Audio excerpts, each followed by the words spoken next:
preciso ter esperança, mais esperança do verbo esperançar. Porque tem gente que tem esperança do verbo esperar. E esperança do verbo esperar não é esperança, é espera. Esperançar é se levantar. Esperançar é ir atrás. Esperançar é construir. Esperançar é não desistir. Esperançar é levar adiante. Esperançar é juntar-se com outras, é juntar-se com outros para fazer de outro modo. No rio e no mar, pescadores na luta, nos açudes e barragens, pescando liberdade, hidronegócios, resistir, cerca nas águas, derrubar, território livre, já. Se o mundo andar para trás, vou escrever num cartaz a palavra. Meu nome é Rosinéia Vieira, sou pescadora, marisqueira do Espírito Santo. Se acontecer afinal de entrar em nosso quintal a palavra tirania. Eu trago aqui a resistência, a luta, a rede de solidariedade dos povos e das comunidades do Vale do Jiquiriçá e do Baixo Sul da Bahia, que se expressam no fortalecimento do sindicalismo, no fortalecimento da luta das mulheres, das comunidades quilombolas, da luta inovadora da juventude, da formação das juventudes, que a FASE fez por muito tempo nessa região, na promoção da agroecologia e na soberania alimentar.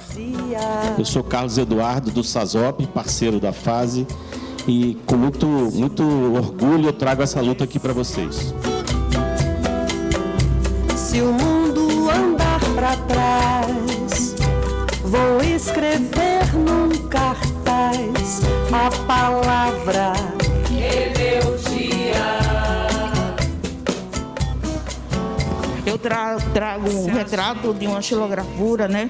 Onde tem aqui a ciranda, a dança que se dança junto, segurando as mãos, né? Que representa a luta também, né? A luta das mulheres. Uma ciranda, tem homens aqui, mas vamos dizer que é uma ciranda feminista, né? Porque fica mais forte para mim. A ciranda feminista, né? Que não é só uma luta, uma dança normal, uma dança, né? Porque nós mulheres fazendo luta, mas também fazendo festa, né? Porque é isso que faz a diferença nas nossas vidas. Eu sou pergentina, de Pernambuco.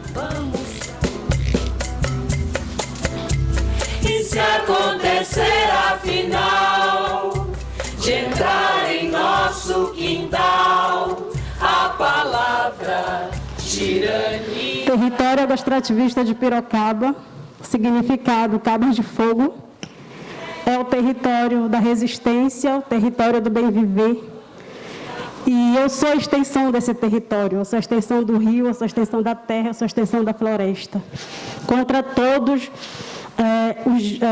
a falta dos governos em relação aos nossos direitos, né? Nós precisamos dos nossos direitos garantidos. Então, que os governos respeitem os nossos direitos, que está na Convenção 69, que está na Constituição, e que nós possamos ter territórios livres. Eu já vou passar aqui a palavra, tá, para o companheiro Nilton Tato, você complementar sua apresentação. Foi colocado algumas questões específicas aqui, que pediram para poder trabalhar. Qual o conjunto de propostas que vão na direção de revogar, reconstruir e ampliar políticas? Talvez o primeiro desafio que está colocado é como que a gente retoma as ruas, como que a gente amplia a mobilização da sociedade. De fato, esse é um problema sério e nós precisamos, então, retomar as ruas. Nós precisamos, talvez nesse momento, quando a gente pega, né, que nós não conseguimos resolver o problema histórico da inclusão social, do respeito à diversidade, da questão da desigualdade colocada, e agora também os desafios da crise climática, nós precisamos pensar aqui, né, dos riscos que estão colocados para a vida no futuro, fazer um pacto, na verdade, geracional e inclusivo. Nós precisamos fazer um revogaço de tudo aquilo que a gente assistiu, em especial desde o golpe, mas principalmente no governo Bolsonaro, que limitou, né, a possibilidade de participação da sociedade, do monitoramento, do controle, da proposição, né, do ponto de vista das políticas públicas. Nós precisamos, né, pensar aqui que, para enfrentar o debate das mudanças climáticas, aquilo que representa, por exemplo, em especial a Amazônia, nós precisamos ter um desmatamento zero. Precisamos retomar a fiscalização e aplicação das multas. Nós precisamos reestruturar os órgãos de estados responsáveis, né, por essas políticas públicas em defesa, né, desse patrimônio socioambiental brasileiro, como o IBAMA, ICMBio, FUNAI, INCRA. Nós precisamos enfrentar a regularização fundiária. Aí eu estou falando de agricultores familiares, estou falando de pequenos, né, agricultores, da criação de unidades de conservação, da demarcação de terras indígenas, territórios quilombolas, as áreas de extrativistas, que falam aí os territórios de pesca e assim por diante, a reforma agrária, tá? Nós sabemos o quanto que isso é fundamental, inclusive para a própria relação que esses povos e comunidades têm com a biodiversidade como parceiros estratégicos para enfrentar a própria crise climática. Um plano de proteção e restauração. Nós temos hoje, lá só para adequar o país à legislação, ao Código Florestal, nós teríamos que restaurar 19 milhões de hectares. Pensar o país para os próximos 10, 15, 30, 50 anos, uma reindustrialização. Porque aí você vai repensar todo o BNDES, você vai repensar todos os bancos regionais de desenvolvimento, você vai pensar tudo aquilo que se aporta do ponto de vista de investimento em ciência e tecnologia. Esse é o desafio que está colocado. A FASE foi uma instituição com quem eu tive muita parceria em São Paulo, nos anos 80, 90, quando nós estávamos num outro ciclo de lutas. Eu vou falar um pouco sobre isso hoje aqui. Nós estávamos num ciclo onde o movimento social estava em ascensão, o movimento social urbano estava em ascensão, estava se articulando, se organizando, e a FASE teve um papel muito importante na formação, na articulação dos movimentos, na discussão de programas para pensar a questão das cidades, para pensar a questão da participação popular. E aquele momento foi um momento de grande paixão. Quero começar dizendo o seguinte: nós estamos hoje num quadro muito difícil no país, certo? E nós temos que olhar para o que aconteceu, né, e refletir sobre como nós vamos enfrentar esse novo momento de reconstrução e como é que nós vamos apaixonar, e eu vou usar esse termo porque eu acho que é um termo que lá nos anos 80 muita gente se apaixonou pelas lutas urbanas, né? Apaixonar a sociedade para uma outra perspectiva, uma perspectiva nova em termos de pensar as políticas públicas de uma maneira geral. Mas o que eu queria destacar, né, para não me estender muito em falar tudo o que nós precisamos fazer, e grande parte disso a gente sabe o que é, quais são os meios através dos quais nós vamos conseguir construir esse projeto. Certo? E essa é uma preocupação que me parece fundamental nesse momento, né? Por quê? Porque se nós não tivermos uma base social e uma sustentação política para poder fazer as transformações que o país precisa, nós talvez não conseguimos cumprir nem aquela tarefa que era do século XX, que era garantir os direitos sociais, urbanos, básicos, e também não vamos conseguir construir a agenda que eu colocaria do século XXI, que é essa que o Newton acabou de colocar aqui, para combater esse projeto fascista que nós temos hoje no país, esse projeto racista, esse projeto que desconsidera a questão ambiental, que desconsidera as culturas tradicionais. Nós vamos ter que fazer estamos fazendo uma grande aliança uma aliança diversa, com segmentos que nem todos eles pensam que nem nós, certo? E se nós não tivermos capacidade de organizar e de sensibilizar a população para esse projeto, e quando eu digo a população, eu digo de maneira ampla, né, nós corremos o risco de ou assistir um retrocesso ainda mais profundo do que nós temos hoje, ou até termos alguns avanços, mas dentro de um programa que é um programa recuado. E o MST é muito fruto da experiência histórica da fase em todos os seus momentos, desde da nossa criação na década de 80, depois de nossas resistências no governo Collor, Fernando Henrique, nas nossas famosos governos de disputa do governo Lula, né, Maria Emília? Aonde todo dia no segundo plano de reforma agrária com o Plínio de Arruda Sampaio, nós estávamos lá junto na mesma peleia. E depois essa fase sombria do golpe, aonde nós tivemos muitos momentos juntos, grudado de lado a lado, com o povo do campo, com o povo da cidade, e está aqui. Nós estamos vivendo, Nabil, talvez o nosso quarto ciclo, depois da década de 80, que está nos dando muita tarefa difícil. Me explico. Nós tivemos um primeiro momento, que foi justamente a década de 80, onde a esquerda brasileira conseguiu uma síntese, Maria Emília, de construir o que nós chamávamos de democrático e popular, que eram as tarefas inconclusas, que a esquerda não deu conta de fazer no último século, e nos deu um conjunto de tarefas, entre elas, construir uma elaboração teórica que desse conta das reformas inconclusas.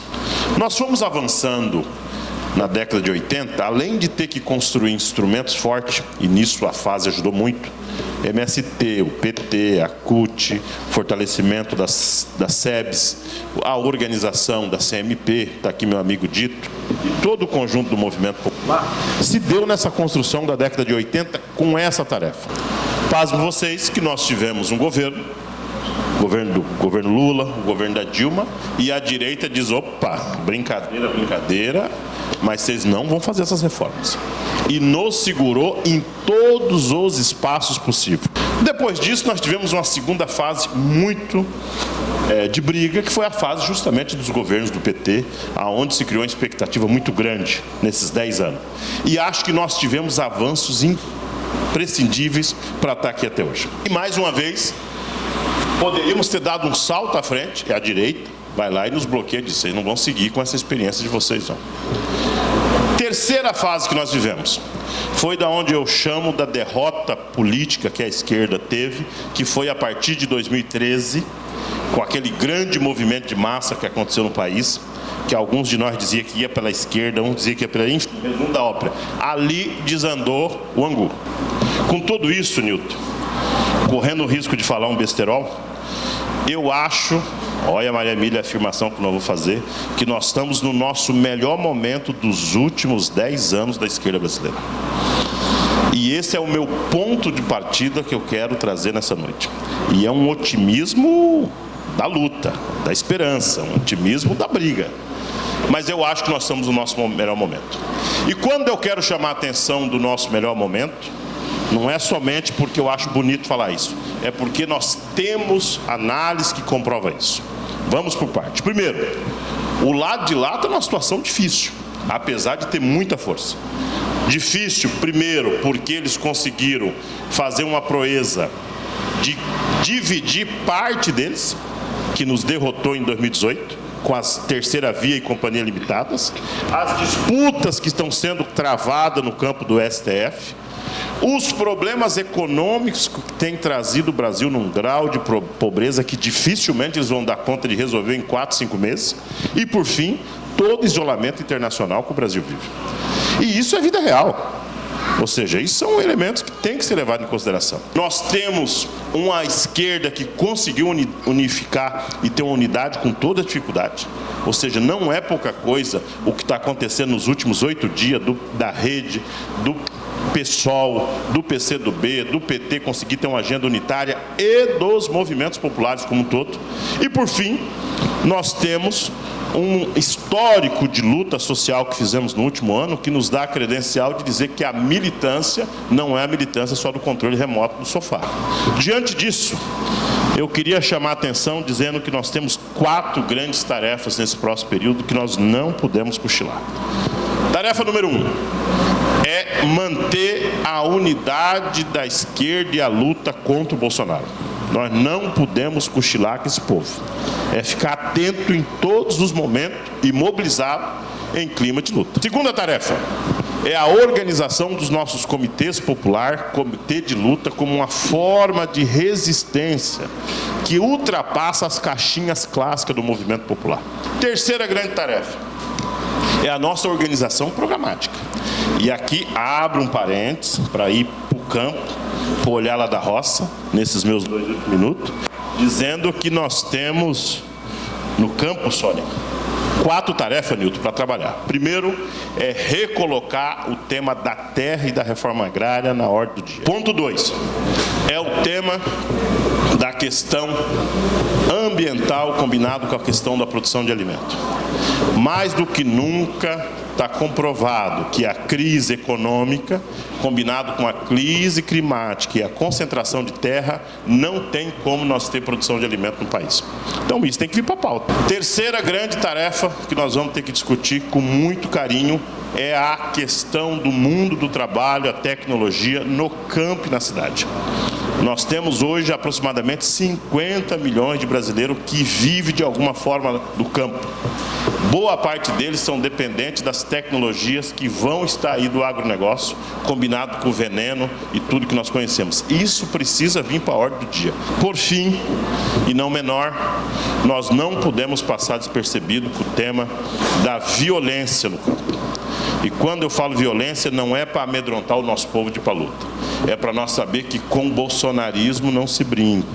Nós não podemos perder mais indígenas, não podemos perder mais sem terra, nós não podemos perder as nossas mulheres nos enfrentamentos que nós vamos ter pela frente. E com isso, nós temos que aproveitar esse protagonismo do movimento popular, do campo e da cidade, dos indígenas, das ONG, para nós ser referência na disputa das ideias junto à sociedade. Então, nós temos hoje pelo menos 4 níveis de contato entre os povos indígenas.